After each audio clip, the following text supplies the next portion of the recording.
Olá, amigos e amigas da Record News, da TV Candelária, do Sistema Imagem de Comunicação. Com o apoio da Santo Antônio Energia, nós estamos começando mais um Papo News, aquele seu encontro de todo final de semana, com os nomes, as personalidades, autoridades políticas, empresariais, sindicais, artísticas, culturais do nosso estado, gente que fez, gente que faz e continua contribuindo para o desenvolvimento do nosso estado.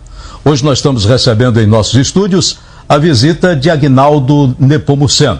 Ele é advogado, é escritor, político, palestrante e vai compartilhar um pouco do seu trabalho, da sua vida, do seu idealismo com os telespectadores do nosso Papo News. Aguinaldo, como é que você recebeu o convite da produção do programa para compartilhar um pouco da sua vida, da sua história, do seu trabalho aqui no estado de Rondônia? Recebi com muita alegria, com muito entusiasmo, até porque ser entrevistado por você é uma honra. Uma pessoa que tem credibilidade, que está no mercado há muito tempo devido à sua credibilidade. Então é uma honra, recebi com alegria. Perfeito. Nós vamos começar conhecendo um pouco a sua história.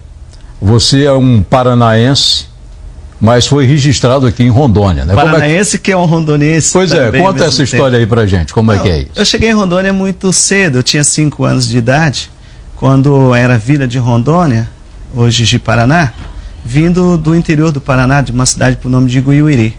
Uma família que estava passando por lá e me adotou, me trouxe para cá. E eu tive o privilégio de eu mesmo ir fazer o meu registro. Então só aos 18 anos que eu fui à cidade para me registrar, e eu me registrei como filho de Rondônia, como filho de Ji-Paraná, em homenagem a esse estado querido que me acolheu e me deu condição para hoje estar aqui conversando com você, para hoje estar contribuindo aí com a nossa sociedade. Então é um paranaense de nascença e um rondoniense de vivência e documentalmente registrado. Então você acabou sendo duplamente adotado, primeiro por uma família e depois por um estado. Pois é, por uma família maravilhosa, pessoas simples, pessoas da roça, mas pessoas que me deram uma educação muito boa, muito eficaz, condição primordial para que eu pudesse estar aqui hoje da forma que eu estou, e adotado por um estado novo, um estado pujante, um estado que hoje desponta positivamente no cenário nacional. Então é um privilégio. Você chegou a conhecer os seus pais biológicos? Não, não conheci meus pais biológicos. Eu conheci no ano de 2005 tios e primos por parte de pai, mas por parte de mãe eu não conheci absolutamente ninguém até hoje, nenhum parente por parte de mãe.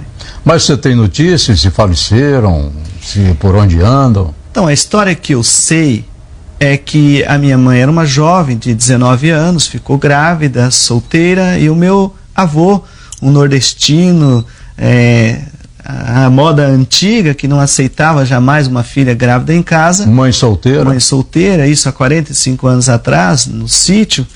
E devido às pressões, logo que eu nasci, ela procurou uma família e fez a adoção. Certo. A adoção, inclusive, chamada adoção à brasileira, aquela que ocorre sem os critérios legal da lei. Só muito depois é que vai se tentar legalizar, né? Exatamente. E nós viemos para Rondônia, perdemos o contato. Depois que eu vim para Porto Velho, procurei, inclusive no estado do Paraná, televisão, jornal, mas não conseguimos. Eu não consegui encontrar absolutamente ninguém por parte da minha mãe. Eu encontrei meus tios e tias na cidade de São Paulo, através de um programa de rádio lá do interior do Paraná. Então a informação que eu tenho da minha família de sangue é a informação passada pelos meus pais adotivos e passada também por as minhas tias e primas por parte de pai. É o que eu sei. Perfeito. E teus pais adotivos? Meus pais adotivos, meu pai faleceu aqui em Porto Velho, porque logo que eu saí de Ji-Paraná... Como era o nome do casal? Benigno Araújo Nepomuceno, meu pai, e a minha mãe, Orminda Gomes da Silva. Certo. Um casal de agricultor, já de idade, quando me adotaram. Quando eu saí de Ji-Paraná e vim para Porto Velho, eu ingressei na Polícia Militar. Logo nos meus primeiros salários, eu tirei eles do sítio e levei para morar em Ji-Paraná. E posteriormente comprei uma residência aqui em Porto Velho e trouxe para morar comigo. Porque fizeram por mim além da obrigação, porque não me geraram. Então fizeram além do que devia. Eu tenho que dar esse retorno. Então meu pai faleceu aqui na minha casa, eu cuidando, e hoje mora eu e a minha mãe com 85 anos. Como é o nome dela mesmo? Orminda Gomes da Silva. Perfeito. E tu tens irmãos, filhos desse casal? Eles não têm filhos? Tem. Quando me adotaram, eles já tinham a família criada. O mais novo estava com 12 anos e já havia 9 filhos. E tão logo nós viemos para Rondônia, o filho mais velho morreu e deixou 9 netos. Então nós fomos criados em 10 no meio da mata. Já pensou? Eu, adotivo, e mais 9 netos que o casal criou ali no meio da selva. Aí, quando você chegou a uma certa fase da infância, que você se reconheceu como gente, você ainda morava na roça? Sim, na roça. Sérgio, eu vi um aparelho de televisão, eu tinha 17 anos. 17 anos? Hoje, lá na roça, tem televisão, tem tudo, todos os recursos. Na época não tinha nada, até não tinha pajero. Estrada. Era mata, a gente vivia dos recursos naturais, depois fomos abrindo, plantando, colhendo, e aí começou a entrar o pasto, um gadinho, enfim. Mas quando eu me conheci por gente, foi exatamente no meio da floresta, brincando ali com os bichos da mata. Agora, desde pequeno, eu tinha um sonho muito grande, Sérgio. Eu queria estudar, eu queria ser advogado, eu queria ser político. Se me pergunta de onde surgiu isso, eu não sei, porque a família adotiva não é política e a família sanguínea, que eu saiba, também não tem nada a ver com política. Não tem nenhuma referência nenhuma com referência, política, né? Mas isso já estava na minha cabeça desde pequeno. Mas você acalentou esse sonho de ser político inspirado em alguma liderança que você tenha ouvido no rádio, ou visto na televisão, ou ouvido falar, ou mesmo conhecido pessoalmente? Eu devo a este sonho a uma pessoa que contribuiu muito com o estado de Rondônia, chamado Jerônimo Garcia de Santana. Eu tinha, acho que 8 para 9 anos. Jerônimo era deputado federal naquela época. Combativo. Falava muito bem, tinha um discurso muito bonito, muito atuante. E eu tinha um rádio e ficava ouvindo a Rádio Nacional de Brasília. Agora é estranho um menino de 8, 9, 10 anos prestar atenção no assunto querer ouvir desse, né? Rádio Nacional de Brasília no horário que é o horário político, Voz do Brasil. E eu adorava a Voz do Brasil. Então, quando eu ouvia o Jerônimo falando, eu comentava com a minha mãe: mãe, um dia eu quero estar onde está esse homem, eu quero saber falar igual ele, eu quero viver esta vida que ele vive. E era muito engraçado, quando meu pai ouvia eu falando isso, ele falava: filho de peixe, peixinho é, você vai para a roça como seus irmãos. Isso. E eu não podia responder, né? Eu não respondia meu pai de jeito nenhum, mas no meu íntimo eu imaginava: não, eu vou sair daqui, eu vou conseguir. E a vida me proporcionou hoje ser advogado. Pois e é. hoje estar aí na estrada. E esse ideal de ser advogado, fazia parte desse projeto para um dia ser político? Fazia, eu já brincava desde pequeno ali. A minha mãe me conta que eu já pequenininho eu brincava de ser advogado, de defender as pessoas. Eu brincava de ser político, mas ela disse que era engraçada a brincadeira, que eu sempre ganhava. Todo mundo colocava todo mundo lá e eu sempre ganhava. Então essa coisa vem de criança mesmo. Eu já cresci com esse ideal. Só que era muito difícil, não tinha escola, meio da mata, eu não tinha como estudar. Eu devo muito a um senhor chamado João. Esse senhor, ele me ensinava. Eu chegava da roça, ia até a casa dele e ele me ensinava português, me ensinava matemática, geografia, e ele me ensinou muita coisa. Então, quando eu cheguei em Porto Velho, eu já sabia alguma coisa porque esse senhor havia me ensinado. Mas não de bancos de escola, porque ali não tinha, era mata. Quando foi que tu sentou num banco de escola pela primeira vez? Aqui? Efetivamente, aos 18 anos, quando eu cheguei aqui em Porto Velho, lá no Colégio Padre Moretti. Aí foi fazer supletivo. Supletivo, Colégio Padre Moretti. Foi muito engraçado que quando eu cheguei aqui em Porto Velho, no Quinto Beck, era 1988. Você veio para servir o Exército? Para servir o Exército Brasileiro. 1988, recém saindo do regime militar. As regras ainda muito rígidas dentro da questão militar. E eu cheguei num dia, no outro dia eu já queria estudar. Mas falei com o cabo, não podia me liberar. O sargento não podia me liberar. O tenente não podia me liberar para sair do quartel, porque a gente não saía, não podia sair. E eu perguntei, então, quem pode me liberar para mim sair e ir estudar? Falaram, só o comandante. Então, como é que eu faço para falar com o comandante? Deram uma risada. Você não pode falar com o comandante, você é um recruta. É um soldado recém-enganjado. Um determinado dia, uma formatura geral, o comandante da região norte, não era nem o comandante daqui, da região norte, do 5º BEC, passando, fazendo vistoria à tropa, e eu indisciplinadamente levantei a mão e gritei bem alto: comandante, eu quero falar com o senhor. Aquilo foi um gelo, porque aquilo era um imagina a cena, hein? Não, era um ato de indisciplina. Um ato sujeito à prisão, inclusive. O meu comandante pilotão ficou branco, amarelo. Depois eu te pego. Ele Depois olhou eu te pego. Ele estava andando, ele continuou, nem olhou para o meu lado. Terminando a formatura, veio um sargento e diz: seu ousado, me acompanha. Eu acompanhei e ele me levou lá numa sala onde o comandante estava esperando para falar comigo.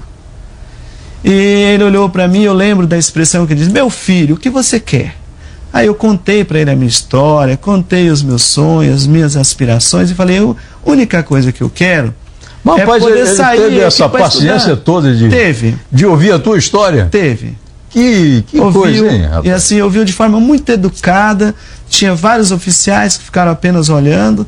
E teu comandante estava lá, o do batalhão? O meu comandante também. Estava lá? Estava lá. Apreciando o papo. Apreciando a conversa. A conversa. E aí no final ele diz: o que você deseja? Eu falei: eu quero apenas uma autorização para me sair do quartel e voltar à noite para estudar. Então ele chamou o comandante, pediu que fizesse um documento. Esse documento eu tenho guardado até hoje.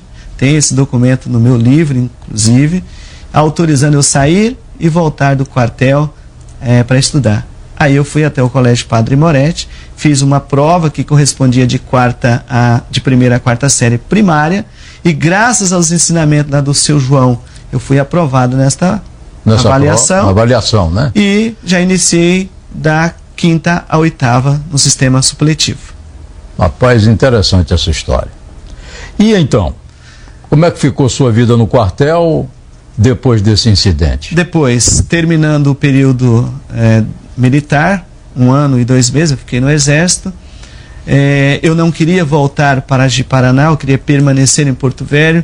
E aí foi um momento muito difícil, porque eu não tinha família aqui, não tinha amigos aqui, não tinha casa para morar, não tinha emprego, não tinha absolutamente nada. Mas surgiu então um concurso na Polícia Militar, que à época não tinha as rigidezes que tem hoje. À época era 4ª série primária, e quem saía do Exército já tinha quase que uma vaga garantida. Já tinha uma pontuação na frente, né? Isso, de vantagem. E eu acabei ingressando na Polícia Militar, corporação que eu vou morrer agradecendo.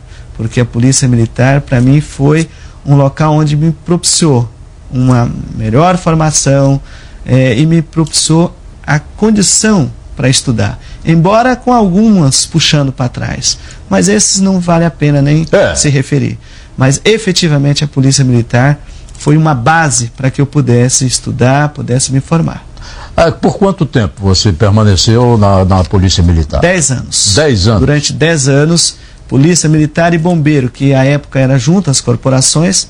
Então eu cheguei a trabalhar na polícia e cheguei a trabalhar no bombeiro. E aí aconteceu algumas coisas muito engraçadas. Vamos lembrar aí. Eu lembro que num determinado dia, alguém chegou para mim dentro da polícia e disse: você foi escolhido para trabalhar na casa do governador, fazer a segurança da casa do governador. E eis quem era o governador: Jerônimo Garcia de Santana. Então, Sérgio, naquele dia, eu lembro como hoje. No primeiro momento que eu cheguei às 7 da manhã, na casa do Jerônimo, que ele estava saindo para trabalhar, eu comecei a chorar.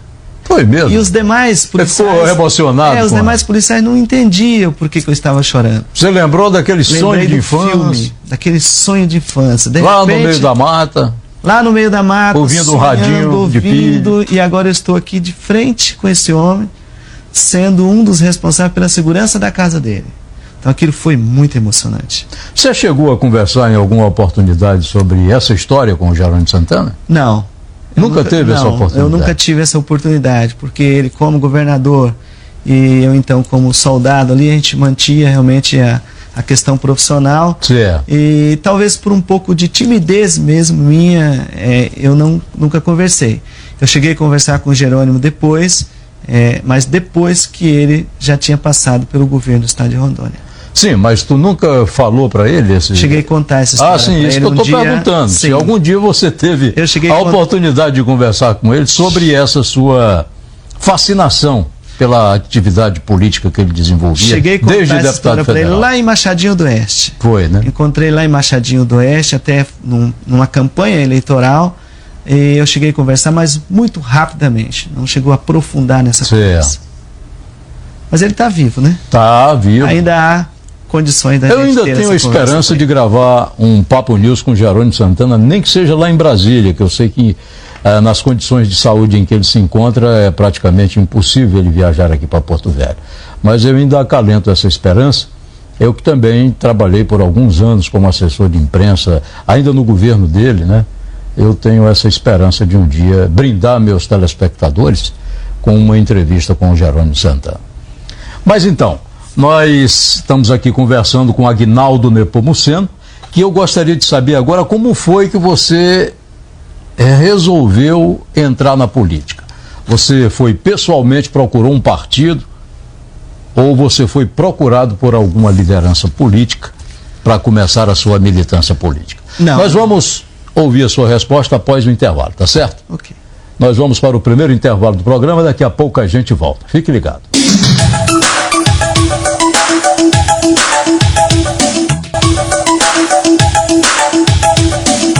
Estamos voltando agora para o segundo bloco do Papo News de hoje, conversando aqui com Aguinaldo Nepomuceno. Ele falou no primeiro bloco a respeito do seu idealismo acalentado desde criança, ainda no interior, na zona rural de Ji-Paraná, de ser um político algum dia na vida e também advogado. Sonho que pouco tempo depois ele viria a tornar realidade. E nós deixamos no ar, no final do bloco anterior, uma pergunta ao Aguinaldo sobre como foi que ele entrou para a política efetivamente para disputar um cargo eletivo. Ele foi procurado por alguma liderança política ou procurou algum partido com o qual você se identificava?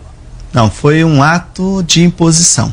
De imposição? Um ato de imposição da minha parte. Ninguém acreditava no cenário político que o Aguinaldo pudesse se eleger vereador em Porto Velho. Imagina um menino do interior, aqui em Porto Velho, sem família, sem raízes políticas, sem convivências políticas, enfim, foi muito difícil. Então foi um ato de imposição onde eu coloquei na minha cabeça, coloquei como meta, como objetivo, eu vou ser vereador. E aí começou toda uma batalha como soldado da Polícia Militar, com salários pouco, ainda estudando, com muita dificuldade. E como militar eu não precisava estar afiliado a partidos políticos, eu poderia ir para qualquer partido. Então eu procurei vários e procurei uma pessoa, saudoso, Sérgio Carvalho. Mais uma vez na linha do Jerônimo Santana, agora na minha vida, Sérgio Carvalho. Quando eu procurei o Sérgio, que na época era pré-candidato a prefeito de Porto Velho, o Sérgio nem acreditou e nem desacreditou. Ele simplesmente diz: você fica vindo nas reuniões do partido, procura o seu Paulo Araújo, que era o presidente do partido, vai conversando com ele, e quando chegar nas convenções a gente vê o que faz. Então, dali para frente foi uma luta muito grande, chegar ao ponto de ligar dos orelhões, na época o telefone não era como hoje, o seu Paulo Araújo, colocar pessoas dos bairros para ligar: olha, seu Paulo, dá uma chance para esse menino. Você armou uma estratégia, ele tem voto aqui no bairro tal, aqui é a Dona Maria do bairro tal, dá uma chance para esse menino que ele tem voto. E eu fui buscando alguns amigos que pudessem fazer esse trabalho para mim, para que eles pudessem acreditar e me dar a vaga. Tive muitos problemas, não vou citar nomes, mas tive muitos problemas de pessoas puxando para trás, mas graças a Deus obtive a vaga, e aí disputei uma eleição pelo PMDB. Isso era que ano, Aguinaldo? Isso era em 1996. E aí fomos eleitos, assumindo o mandato em 1997. Perfeito. Nós vamos ainda continuar nessa linha, nesse bloco, falando sobre a sua atividade política e parlamentar, mas eu me lembro que teve um episódio, um pouco antes da tua vinda para cá, para servir no Quinto Beck, que foi a própria, com você já havia sido dispensado do serviço militar, né? Como é que foi essa história? Perfeito. Sérgio, tem acontecido muitas coisas na minha vida que eu não tenho a menor dúvida que é a mão de Deus me guiando. Certo. E eu tenho certeza que se um dia eu desviar desse caminho, as coisas não ficarão bom para o meu lado. Então eu tenho consciência de que tenho que dar o melhor de mim para as pessoas.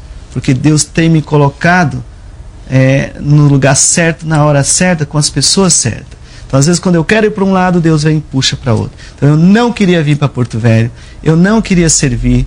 Eu tinha ido para Curitiba, tinha alguns irmãos lá, tinha ficado encantado com aquela cidade, mas eu tinha feito meu alistamento lá em Ji-Paraná. E voltei para ver a questão, como é que ficava o meu alistamento, e eu fui dispensado do serviço militar. Excesso de contingente. Excesso de contingente, eu era analfabeto, da roça, dispensado.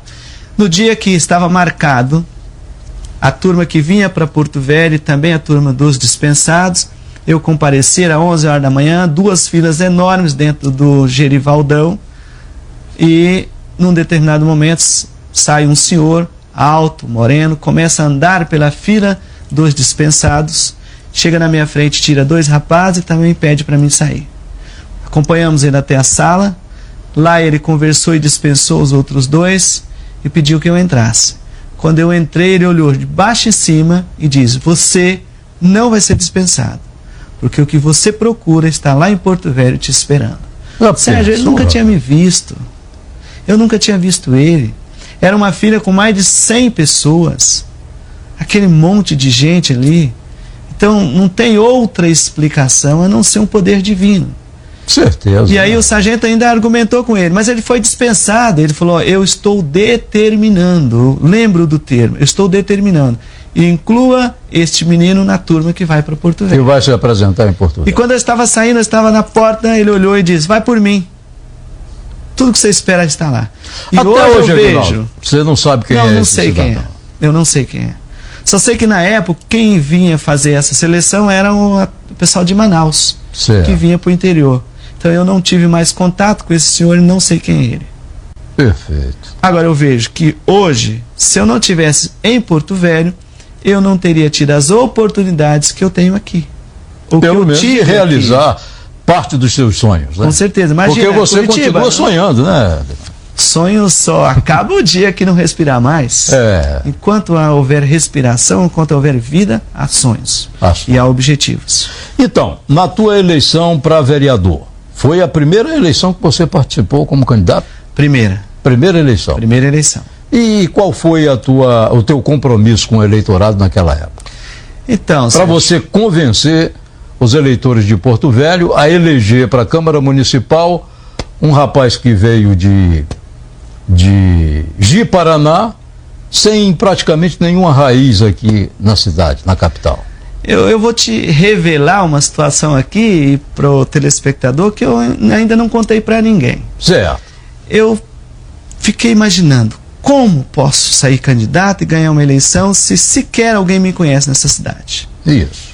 Então eu Boa pergunta. fazia minhas orações e pedia para Deus que me desse uma inspiração. Um determinado dia eu tive um sonho. E eu acordei e coloquei isso no papel.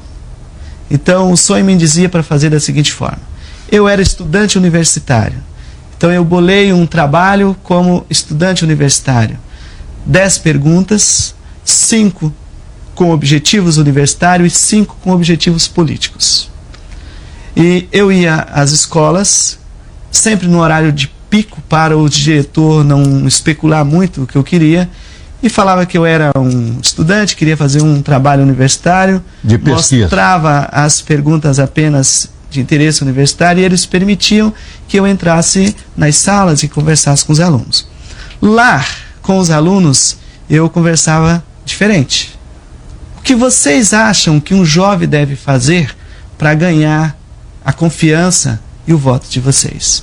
E eles colocavam no papel para mim. E em cima destas respostas destes alunos, eu fiz o meu discurso de campanha e moldei as minhas atividades. Quer dizer que, empiricamente, você estava fazendo uma pesquisa qualitativa, né? Diretamente. Sem ter noção. Pois é. Para saber quais eram as demandas daquele segmento aqui na atividade política do Estado. Eu lembro o povo precisava. Exatamente. E dentro desse contexto havia mais perguntas. Por exemplo, quem você elege na sua sala como líder? E nas respostas que eles me davam neste questionário, toda sala eu filtrava 1 ou 2 líderes. E estes meninos que estavam sendo apontados como líderes, eu ia na casa e procurava. E pedia que me ajudasse.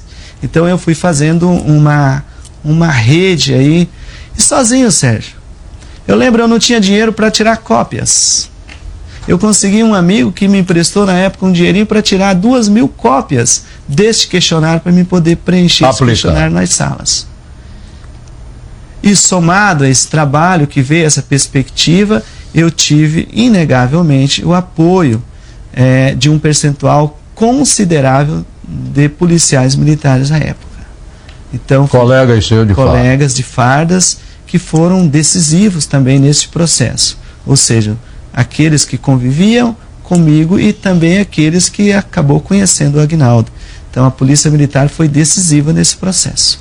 Aguinaldo, você falou para mim no bloco anterior que pela primeira vez sentou num banco de escola aos 18 anos de idade aqui no Padre Moretti. Quanto tempo depois você estava sentando num banco de faculdade para realizar o seu sonho de ser advogado?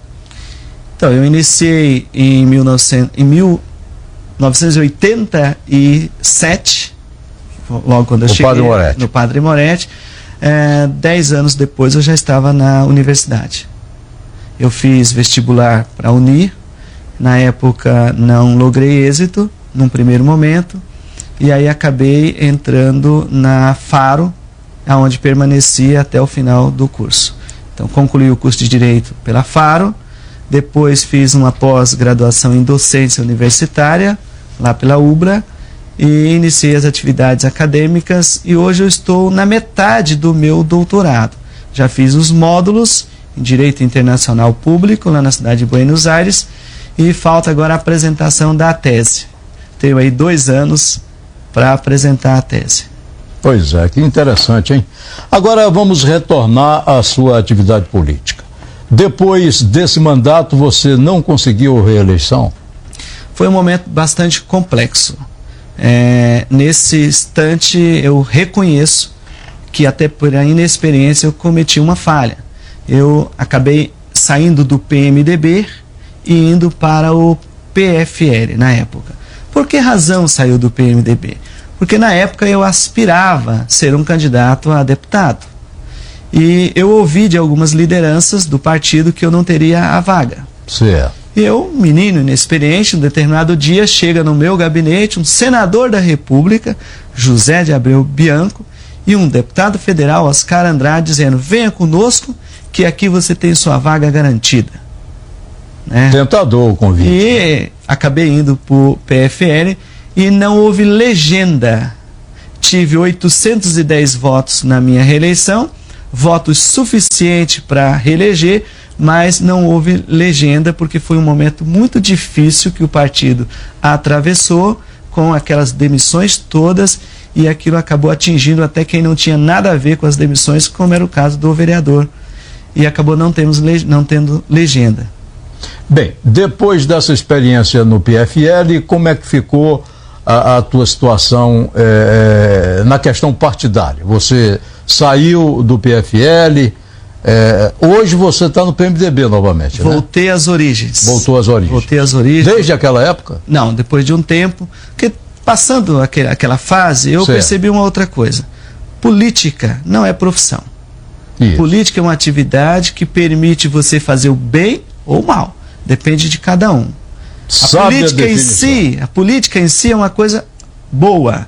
Ruim são algumas pessoas que exercem ela. Isso. Mas a política não pode ser a principal coisa, ela não pode ser seu ganha-pão. A política tem que ser a atividade que você vai fazer porque gosta, mas você tem que ter a tua profissão. Então aí eu voltei para a minha profissão, fui especializar na minha profissão, para ter a minha atividade do meu dia a dia e fazer política desvinculado disso. Isso. Agora eu estou de volta, voltei há um tempo atrás à origem, ao PMDB, e não pretendo sair mais do PMDB, que é a minha origem. É a origem lá do Jerônimo Santana, a origem do Sérgio Carvalho na época, a origem do Aguinaldo criança, que na época só era PMDB e MDB e Arena. Isso. Então eu voltei às origens. E você teve recentemente respondendo pela titularidade da Secretaria Municipal de Desenvolvimento Socioeconômico e Turismo de Porto Velho, né? Como é que você chegou nessa função? Foi uma oportunidade tanta, porque eu que já tinha lá uma experiência no Legislativo como vereador, depois a experiência de sala de aula, a experiência do fórum como advogado, ter a oportunidade de passar por uma secretaria e ter a experiência também no Executivo, isso para mim foi muito bom, um currículo bom, e ali foi um momento que realmente eu me senti realizado, porque no Executivo você pode fazer as coisas, você não depende tanto de só estar pedindo como no Legislativo, como vereador. Yes. Lá você tem o poder de executar e arcar com as consequências daquilo que você está fazendo. Então, chegar à Secretaria de Desenvolvimento Socioeconômico e Turismo de Porto Velho foi uma oportunidade que me propiciou desenvolver um trabalho que eu julgo muito eficiente aqui em Porto Velho. Nós tivemos a oportunidade, só na área de qualificação de mão de obra, mais de 12 mil alunos que foram qualificados.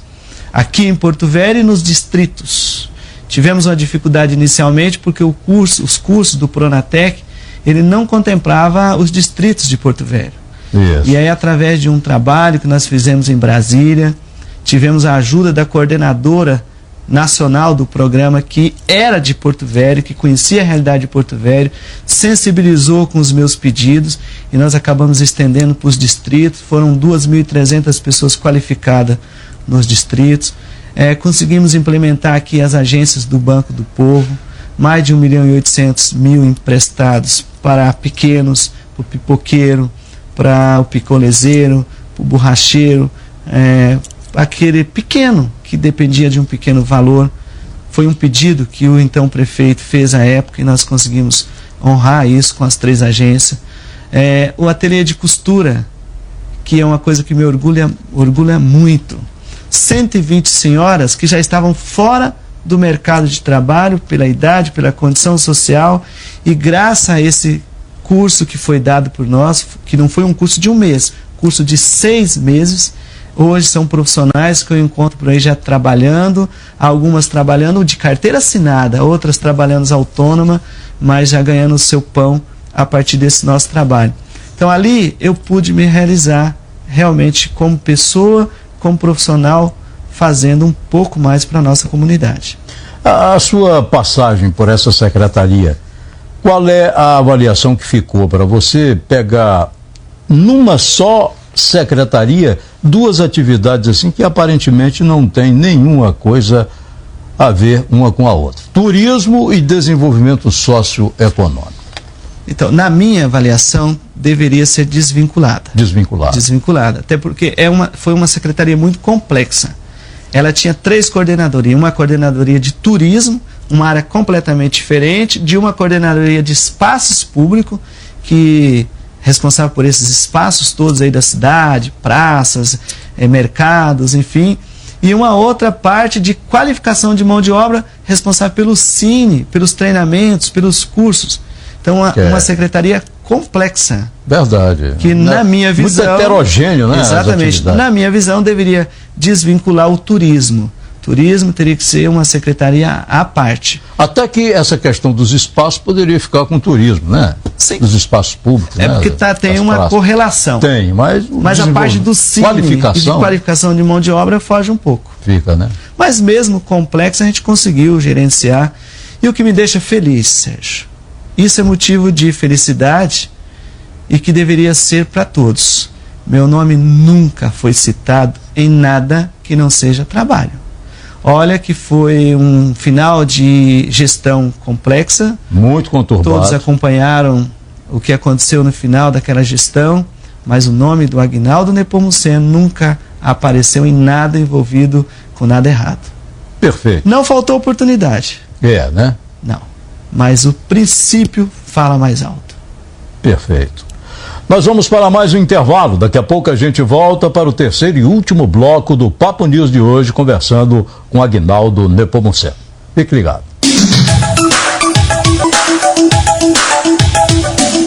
Estamos de volta e muito satisfeito de encontrar você ainda sentadinho aí, aguardando o nosso retorno para concluirmos o nosso papo, iniciado no primeiro bloco com Aguinaldo Nepomuceno, nosso entrevistado de hoje aqui do Papo News. Aguinaldo, você talvez fruto daquele primeiro contato ainda fazendo a sua estratégia de campanha com os estudantes, você iniciou um projeto muito interessante que é um projeto de palestras, levando motivação, mensagem de otimismo para as pessoas, principalmente os jovens, aqui em Porto Velho. Esse projeto continua em franco desenvolvimento? Continua. Esse projeto já tem já exerço há mais de 15 anos. 15 anos.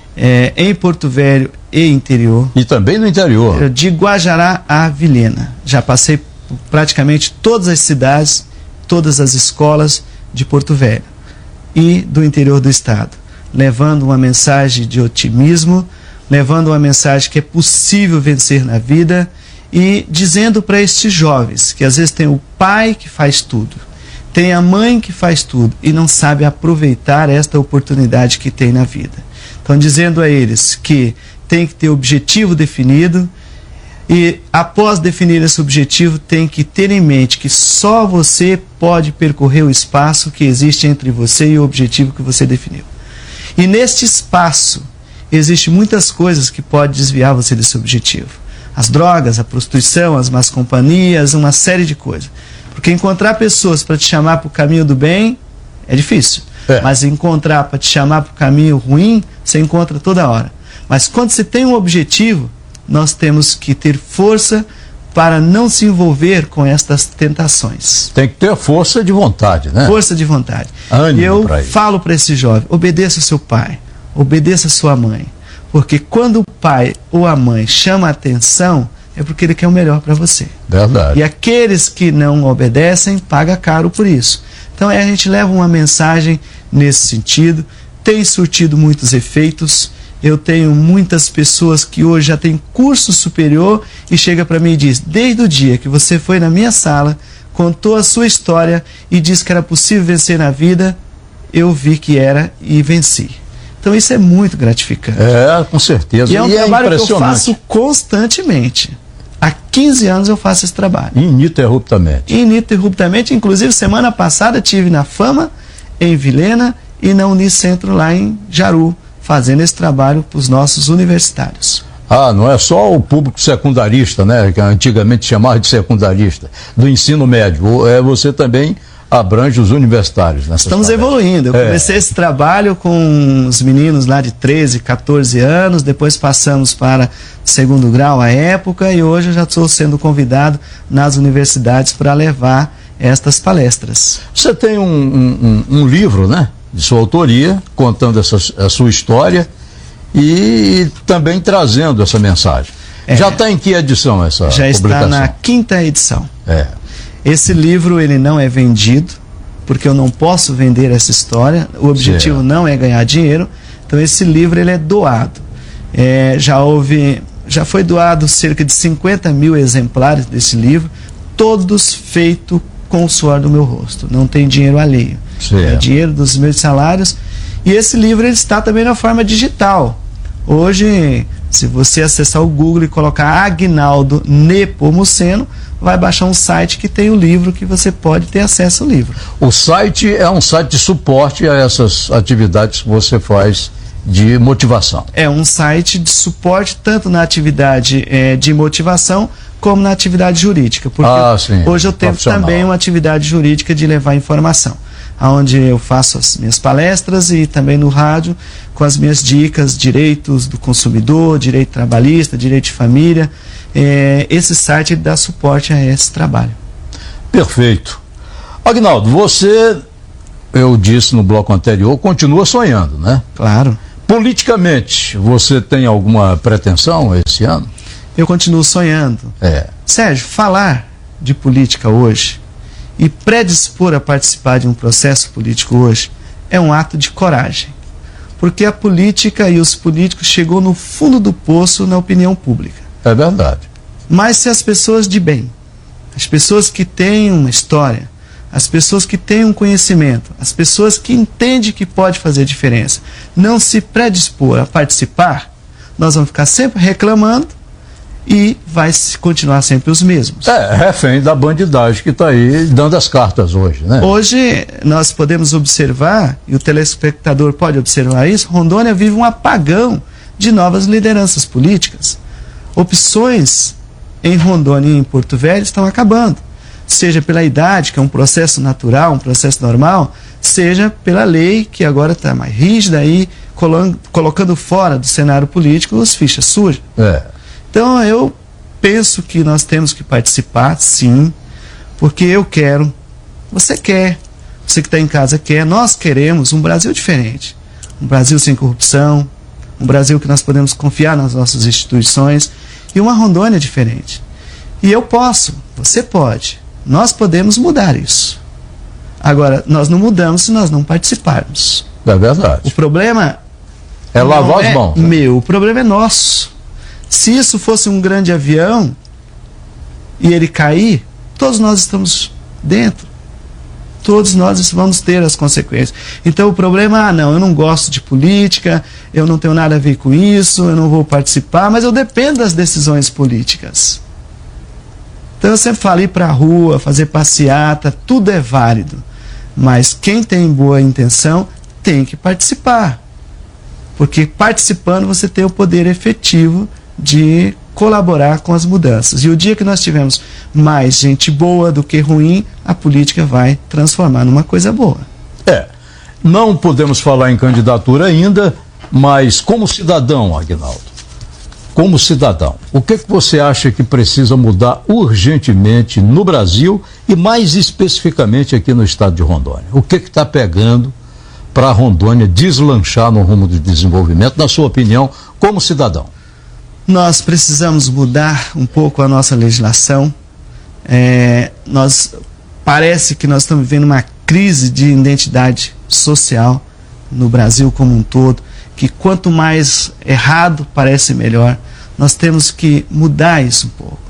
Nós temos que voltar às origens da seriedade. E as nossas leis têm que traduzir isso.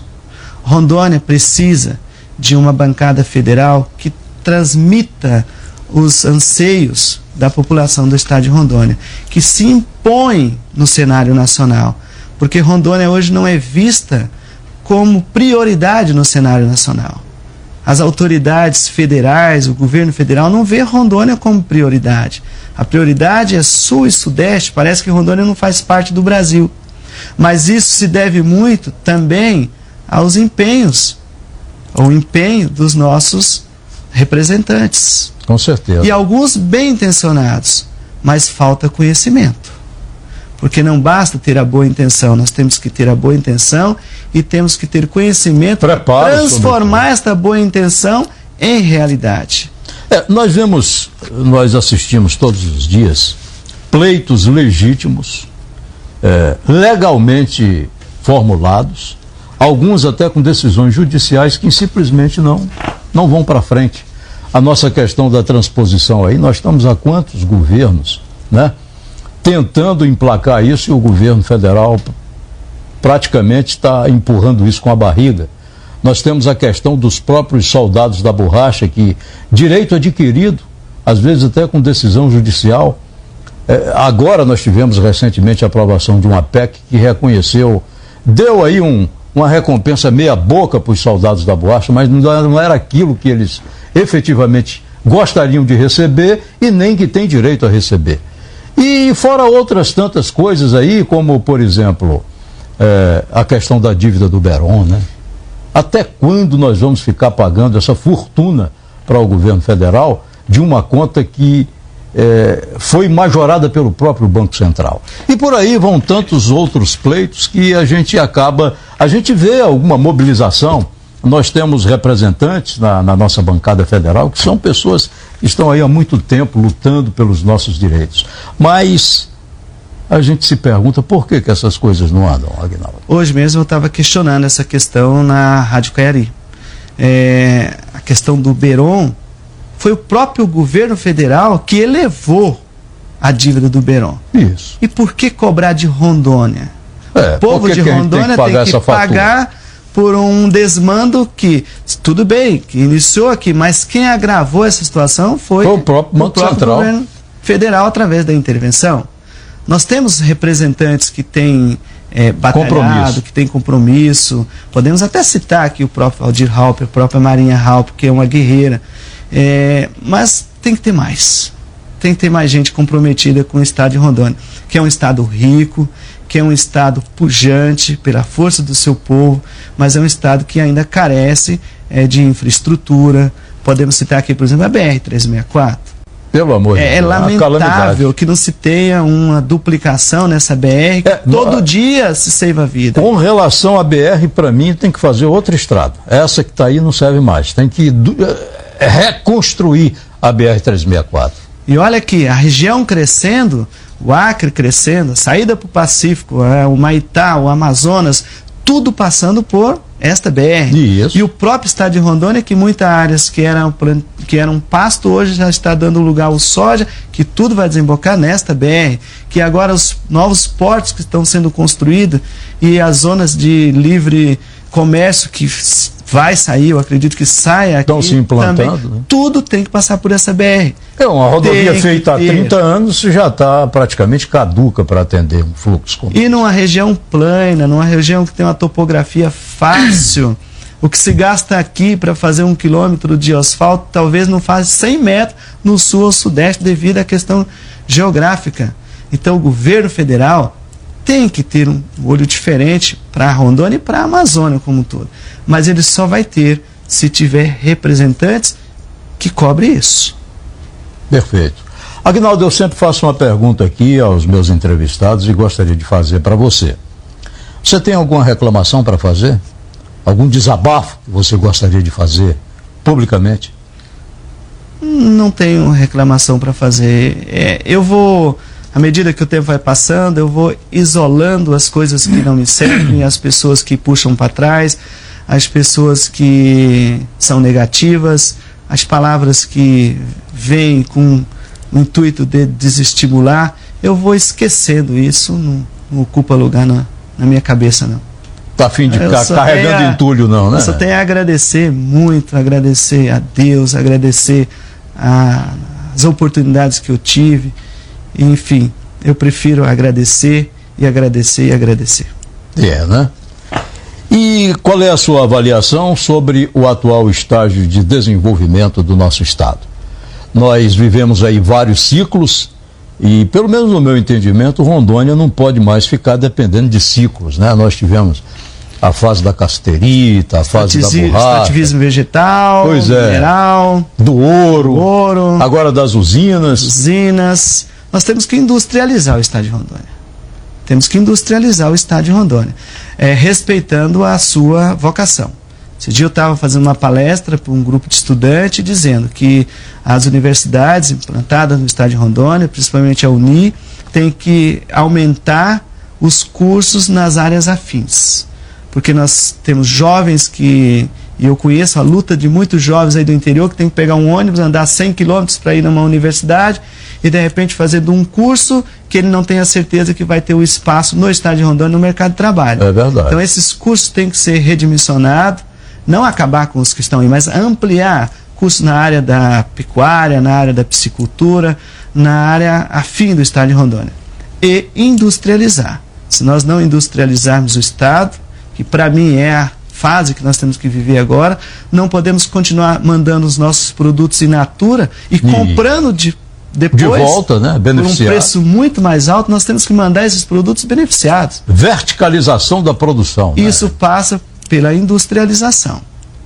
Nós não podemos mandar, de repente, o leite para São Paulo para chegar lá e ser colocado numa outra embalagem com uma outra marca e voltar para nós num preço muito maior do que ele saiu daqui. Nós temos que industrializar ele aqui. Nós não podemos mandar o nosso peixe congelado para ir lá e depois voltar em forma de polpa. Nós temos que industrializar ele aqui. E para tudo isso precisa dessa formação, dessa educação, desses cursos universitários, né? É um conjunto de situação. Precisamos desta formação de mão de obra, precisamos de leis estaduais que incentivem, condições que incentivam ao comerciante, ao industrial, à indústria se implantar, que vai facilitar em tudo por tudo. Vou te dar um dado aqui, Sérgio. Rapidinho, que já estão me sinalizando ali que nós estamos no final do programa. Só na frota de caminhões que vem de São Paulo para Rondônia, trazendo produtos industrializados e ficam parados aqui, às vezes 10, 15 dias, porque não tem produtos de volta. Frete de retorno. Faz com que este frete chegue aqui muito mais caro, porque ele tem que tirar o preço da vinda e da volta. É verdade. E nós não temos aqui, de repente, o produto industrializado para voltar. É lamentável isso. Aguinaldo, muito obrigado. Gostei muito do nosso papo. Infelizmente chegou ao fim. Você tem 1 minuto para fazer suas considerações finais sobre a sua participação aqui no Papo News, e muito nos honrou. Agradecer pela oportunidade e dizer a todos que não percam a esperança, porque nós podemos mudar.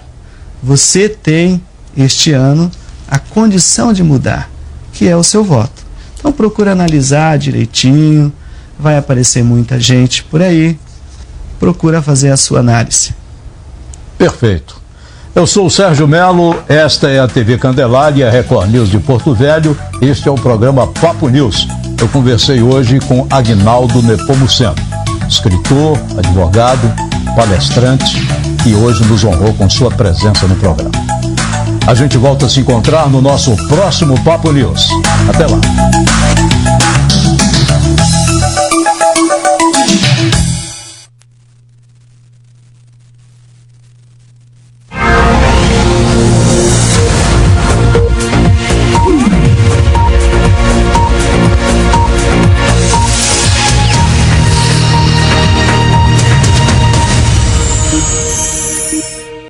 Papo de Redação.